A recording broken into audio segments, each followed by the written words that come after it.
अध्याय 1 झूठा इल्जाम। पटना हॉस्पिटल। एक ऑपरेशन थिएटर के बाहर एक पूरा परिवार खड़ा था। तभी एक बूढ़ी औरत डॉक्टर से कहती है, डॉक्टर साहब, कृपया मेरी बहू और होने वाले पोते को बचा लीजिए, हम पूरी कोशिश करेंगे।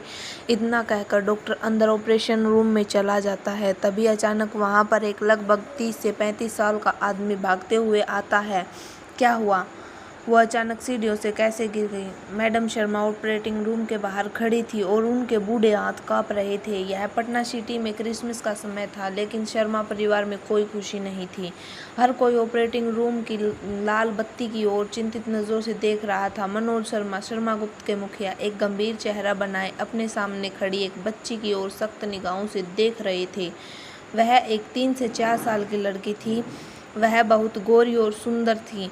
उसने अपने हाथ में एक पुराने बने गुड़िया को मजबूती से पकड़ा हुआ था और उसकी आंखें भरम और घबराहट से भरी थी। छोटी बदमाश, क्या तुमने कविता को धक्का दिया? मनोज ने पूछा। मनोज के पिता मास्टर शर्मा भी यह सुनकर गुस्से में थे और उन्होंने डांटते हुए कहा, तुम्हारी माँ गर्भवती है, उसका 6वां महीना चल रहा है।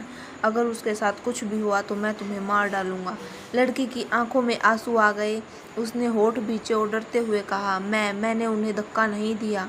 तुम्हारी हिम्मत कैसे हुई बात वापस करने की? मास्टर शर्मा कुछ और भी आगे कहने ही वाले थे कि ऑपरेटिंग रूम का दरवाजा अचानक खुल गया। डॉक्टर बाहर आया और शर्मा परिवार तुरंत उसके चारों ओर जमा हो गया। छोटी लड़की को अकेला खड़ा छोड़ते हुए, जो अपने कपड़ों के कोने को कसकर पकड़ रही थी, उसकी बड़ी आंखें चिंता और डर से भरी थी। तभी डॉक्टर ऑपरेशन थिएटर से बाहर आता है और फिर एक उदास आवाज में कहता है, मुझे खेद है, हम मरीज के पेट में पल रहे बच्चे को नहीं बचा सके। डॉक्टर के शब्दों ने वहां मौजूद सभी को झकझोर दिया। क्या इतना कहकर मैडम शर्मा लगभग बेहोश होने लगी। उन्होंने अपने सीने पर हाथ मारा और रोते हुए कहा, मेरे प्यारा पोता चला गया। वहीं मनोज पीछे की ओर लड़खड़ाए और अब उसे ऐसा महसूस होने लगा कि जैसे कि किसी ने उसके सीने पर हथौड़े से वार किया हो। तभी एक कमजोर आवाज मनोज के आवाज में पड़ती है, मनोज। कविता शर्मा जो बिस्तर पर लेटी हुई थी, उसे नर्स ऑपरेशन थिएटर से बाहर लेकर आ रहे थे। मनोज तुरंत आगे बढ़े और उसके हाथ पकड़ते हुए पूछा, कविता तुम कैसी हो? मैं ठीक हूँ, कविता ने कमजोर आवाज में कहा। अन्वी को दोष मत देना, उसने यह जानबूझकर नहीं किया। कविता के इस वाक्य ने सीधे सीधे अन्वी को अपराधी ठहरा दिया। तभी मनोज ने अपना सिर घुमाया और गुस्से से अन्वी की ओर देखा और बोला, तो उसने तुम्हें धक्का दिया? कविता ने उसे बताया था कि अन्वी नहीं चाहती थी कि उसका छोटा भाई पैदा हो, क्योंकि उसे डर था कि उसे अब प्यार नहीं मिलेगा। वह अभी भी विश्वास नहीं कर सके अप्रत्याशित रूप से, डैड मैंने नहीं। छोटी लड़की ने होठ भींचे और उसकी आंखें लाल हो गई। तुम्हारी हिम्मत कैसे हुई वापस बात करने की? मनोज गरजते हुए कहा। कविता के पेट में बच्चा पहले से ही 6 महीने का था।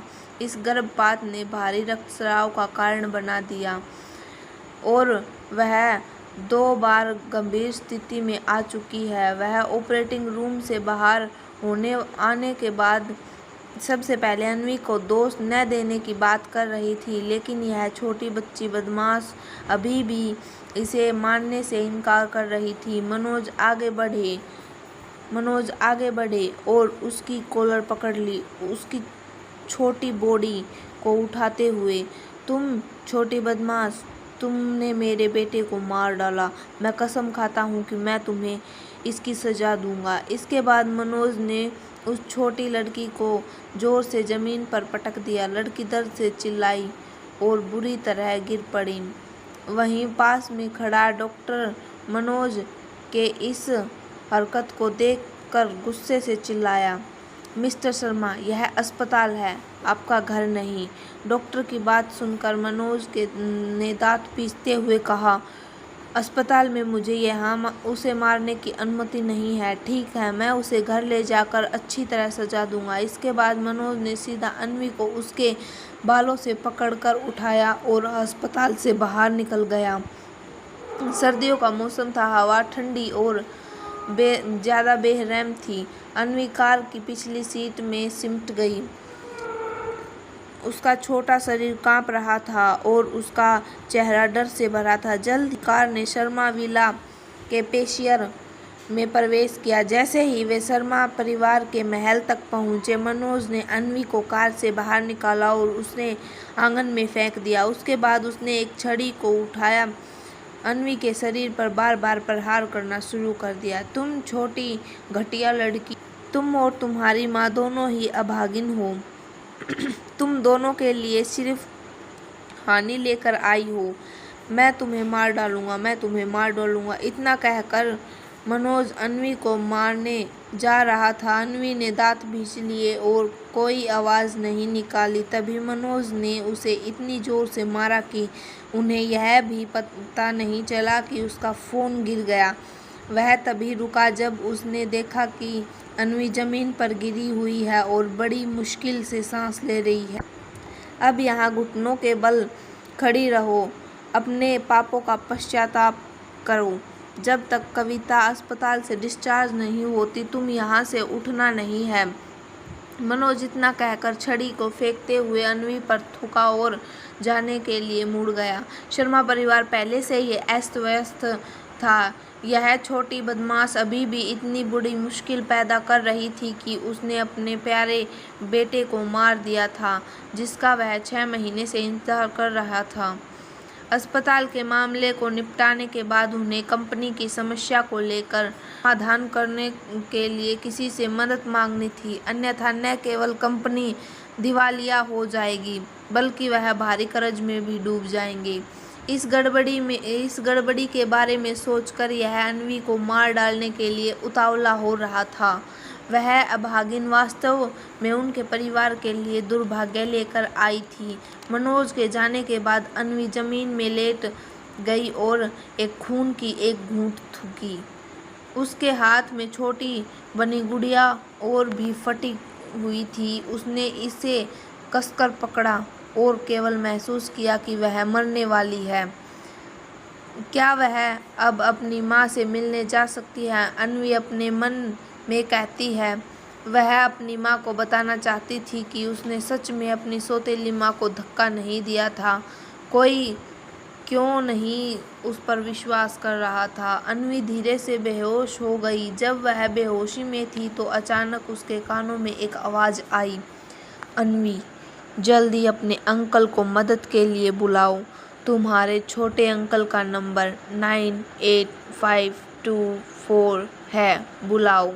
जिनकी जीने की प्रवृत्ति ने अन्वी की आंखें खोल दी और उसने देखा कि फ़ोन ज़्यादा दूर नहीं था। दांत भींचते हुए उसने दर्द से फ़ोन की ओर रेंगना शुरू किया। उसने फ़ोन को बड़ी मुश्किल से पकड़ा और उस नंबर को डायल करना शुरू किया जो उसके दिमाग में गूंज रहा था। सभी उंगलियां दर्द के कारण जम गई थी और वह मुश्किल से उन्हें नियंत्रित कर पा रही थी। उसने कई बार कोशिश की, तब जाकर वह सफलतापूर्वक कॉल कर पाई। उसी समय दिल्ली शहर के बड़े से विला में राठौड़ परिवार का मुखिया थके हुए नजर आ रहे थे और उन्होंने धीमी आवाज़ में कहा, 4 साल हो गए हैं, क्या अब भी तुम्हारी बहन का कोई खबर नहीं मिली? राठौड़ परिवार के मौजूद 8 वारिस उदास नजर आ रहे थे और उनके चेहरे पर दुख की झलक थी। उनकी एकमात्र बहन नताशा राठौड़ बचपन से ही प्रारंभिक अवस्था में ल्यूकेमिया से पीड़ित थी।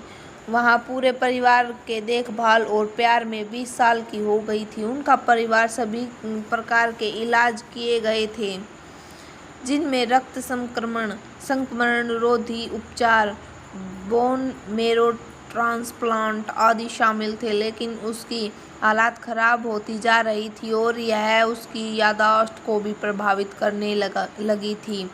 4 साल पहले वह अचानक गुम हो गई और इसने पूरे राठौड़ परिवार को अशांति में डाल दिया। राठौड़ परिवार ने नताशा की हर जगह खोज की, लेकिन उसे वो कहीं नहीं मिली और उन्हें बहुत बड़ा झटका लगा। एक दिन नताशा राठौड़ बीमार पड़ गई और सैनिटोरियम में रहने चली गई, मगर वो वहाँ से वापस नहीं आई।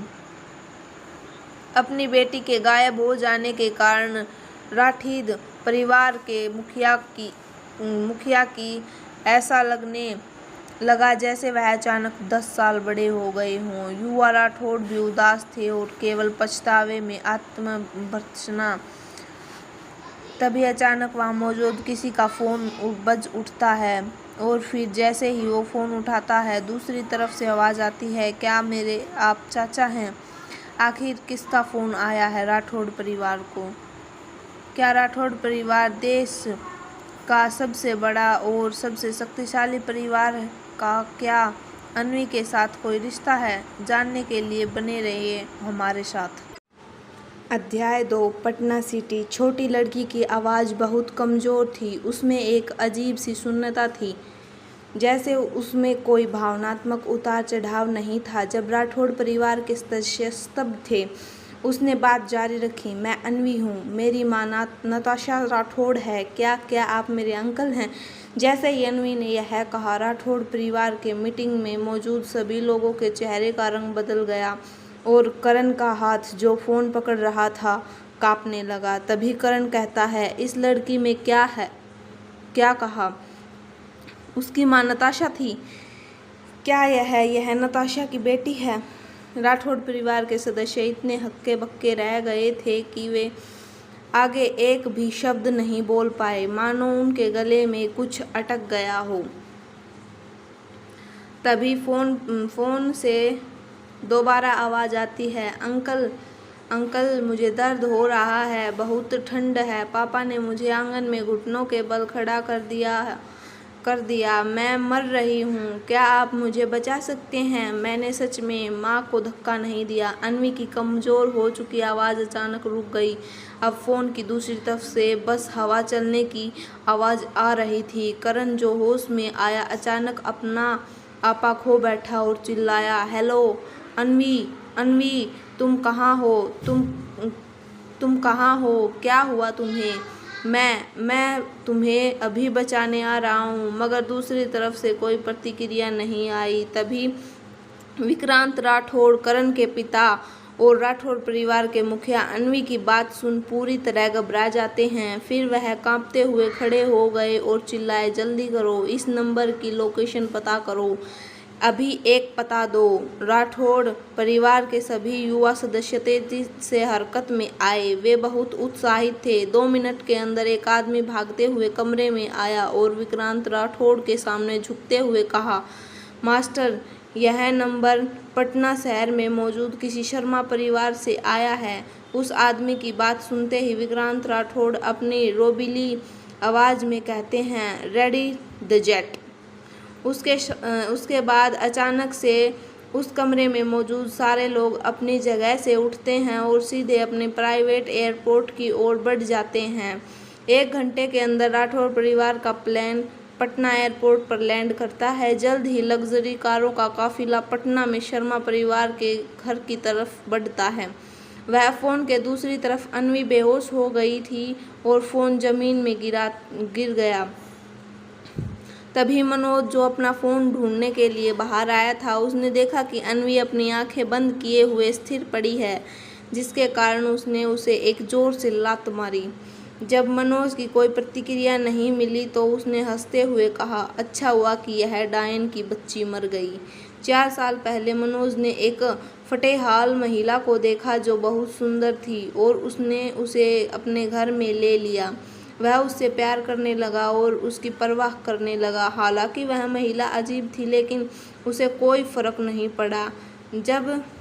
जब मनोज उस बात को याद करता है तो उसे केवल घृणा महसूस होती है। अब उसके हिसाब से महिला भिखारी यानी कि अन्वी की माँ जरूर किसी के साथ पहले सोई होगी जिससे कि अन्वी पैदा हुई थी, और वो इस बात पर इसलिए अड़ा था क्योंकि अन्वी बिल्कुल भी मनोज की तरह नहीं दिखती थी। मनोज ने कई बार सोचा कि वह अन्वी का डीएनए टेस्ट करवाए, लेकिन जब उसने सोचा कि अगर यह पुष्टि हो गई कि अन्वी वास्तव में उसकी बेटी नहीं है तो यह शर्मिंदा होगा, इसलिए उसने ऐसा नहीं किया। लेकिन दिल की गहराइयों में वह अन्वी से नफरत करता था और चाहता था कि वह मर जाए। अपना फ़ोन उठाने के बाद मनोज ने कुछ फ़ोन कॉल किए और अन्वी की उसी हालत में वही छोड़ वहाँ से वापस चला गया। तभी मनोज फ़ोन पर कहता है, ओह मिस्टर सिंघानिया, यह मनोज है। क्या मैं पूछ सकता हूँ कि क्या आप राजधानी शहर में राठौड़ परिवार के किसी व्यक्ति को जानते हैं?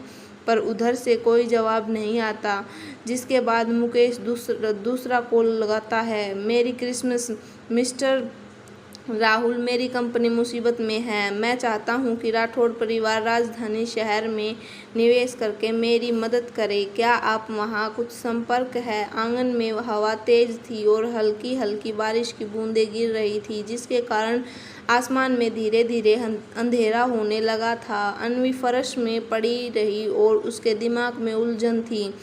वह अभी भी होश में थी, लेकिन वह अपनी आँख नहीं खोल पा रही थी। अब उसे रोना आ रहा था। अपनी माँ के गुजर जाने के बाद उसने कभी दोबारा नहीं रोया, चाहे उसके पिता और सौतेली माँ ने उसे कितना भी मारा हो, लेकिन उसने कभी आंसू नहीं बहाए। लेकिन वह अब बहुत खुश थी, दुखी थी। उसके चाचा ने फ़ोन उठाया, लेकिन उन्होंने कोई प्रतिक्रिया नहीं दी। क्या वह भी उसे पसंद नहीं करते? जैसे कि उसकी दादी ने कहा था, कोई भी उसे पसंद नहीं करेगा। अगर वह मर गई तो अपनी माँ से मिली तो क्या वह उसे अभी भी पसंद करेगी? अन्वी यह सारी बात सोच रही थी। अन्वी के होठ ठंडे से बैंगनी हो गए थे और उसके गाल भी ठंड से झुलस गए थे। खुद से कहती रही कि वह रो नहीं रही है, उसे अच्छी लड़की बनना होगा। उसकी माँ निश्चित रूप से चाहती होगी कि वह अच्छी लड़की बने, मगर अब अन्वी धीरे धीरे अपनी चेतना, अब उसे कुछ सोचना भी भारी लग रहा था। उसी समय अचानक विला के बाहर एक तेज गर्जना सुनाई दी। जल्द ही 10 काली लग्जरी कारें अचानक से शर्मा परिवार के विला के दरवाजे पर रुकी। पहले कार का दरवाजा खुला। एक काले कोट में एक लंबा आदमी कार से बाहर निकला और सीधे विला का दरवाजा लात मारकर खोल दिया। यह करण राठौर था। जब उसने फ़ोन पर अन्वी को यह कहते हुए सुना कि वह आंगन में घुटनों के बल खड़ी है, तो वह बहुत घबरा गया। उसने आंगन के कोने की हर इंच को तेजी से खोजा। अंत में उसने जमीन पर छोटी सी आकृति को देखा। वहां पर उसे एक गंदे कपड़ों का ढेर दिखा और उसी बीच एक फूल सी खूबसूरत लड़की, जिसका चेहरा चोटों से, निशानों से भरा हुआ था। अन्वी को इस हालत में देख करण का चेहरा अचानक से बदल गया और उसका दिल एक पल में कस गया। उसने आगे बढ़कर गंदे कपड़ों को तेजी से हटाना शुरू कर दिया और अन्वी को बाहर निकाला। अन्वी कांपती हुई आवाज़ में उसने छोटी बच्ची को अपनी बाहों में लिया। छोटी लड़की का शरीर तापमान बहुत था, ठंड से बैंगनी पड़े उसके छोटे चेहरे को देखकर उसे अपनी बहन नताशा की याद आ गई, जब वह छोटी थी। करण की आंखों में आंसुओं से भर गई और उसे रोने का मन हुआ। उसने अन्वी को अपने कोट में लपेट लिया और अपने शरीर की गर्मी से उसके गर्म करने की कोशिश करने लगा। तभी अन्वी को ऐसा लगता जैसे वह एक गर्म आलिंगन में बंधी हुई है। उसका शून्यता में बर्फीली ठंड का एहसास उसके शरीर में था और वह गर्मी महसूस करने लगी। उस मुश्किल से अपनी आंखें खोली और देखा कि एक बहुत ही युवा और सुंदर आदमी उसे पकड़े हुए है। वह उसकी माँ की तरह ही दिखता था। अन्वी ने अपने सूखे और फटे होठ हिलाए और कमज़ोर आवाज़ में पूछा, क्या आप मेरे अंकल हैं? चाचा, मैंने माँ को धक्का नहीं दिया। उसने लगभग स्वाभाविक रूप से बुदबुदाया, जैसे एक छोटा सा रोबोट जिसमें कोई भावना नहीं थी। उसके चारों ओर बस शांति और शून्यता ही बची थी। करण का दिल इतना दुखी हो गया कि वह रोने ही वाला था। इस छोटी लड़की ने कैसे जीवित रह के संघर्ष किया। अगर वे थोड़ी देर और करते तो शायद वे उसे फिर कभी नहीं देख पाते। करण ने उसे अपनी बाहों में ले लिया और तेजी से कार की ओर बढ़ा। वह बहुत ज़्यादा सख्ती नहीं कर सकता था, इस डर से कि वह उसके छोटे बर्फ के गुड़ियों को तोड़ देगा। उसका गला रुद्ध गया था क्योंकि उसने फुसफुसाया, अन्वी, मैं तुम्हारा अंकल करण हूँ, मैं तुम्हें लेने आया हूँ। अन्वी, होश में रहो, मत सोना, करण ने कांपती हुई आवाज में कहा। मेरे साथ चलो घर। मगर अन्वी ने जवाब नहीं दिया, वह पहले ही बेहोश हो चुकी थी। अन्य राठौड़ परिवार के सदस्य की मदद से मास्टर विक्रांत राठौड़ तेजी से दौड़ते और करण के पास आते हुए चिंतित होकर पूछा, कैसी है वह? करण ने जवाब दिया, हमें उसे तुरंत अस्पताल ले जाना होगा।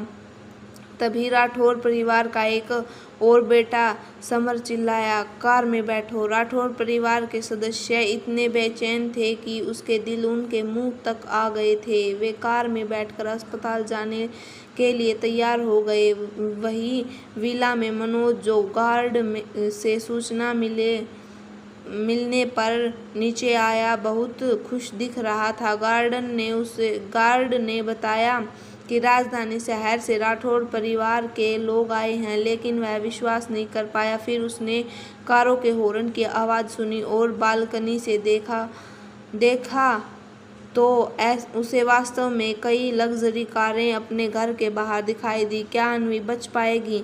क्या होगा अब शर्मा परिवार के साथ? जानने के लिए बने रहिए हमारे साथ। अगर आपको कहानी पसंद आती है तो प्लीज़ इसे लाइक, कमेंट, शेयर करें। धन्यवाद।